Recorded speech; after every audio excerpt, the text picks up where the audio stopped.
Imagine walking into a military hospital in the 1850s. Dark, filthy, overcrowded, with soldiers dying not from their wounds, but from infections. In that chaos walked a woman with just a lamp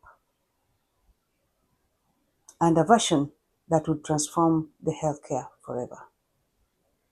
Florence Nightingale's story isn't just history.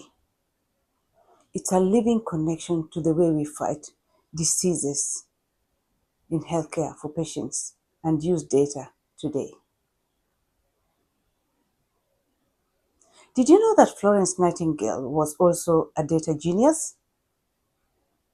She used her famous polar area diagrams, early pie charts, to prove soldiers were dying from infections, not just battle wounds. This was just one way of the very first evidence-based medicine.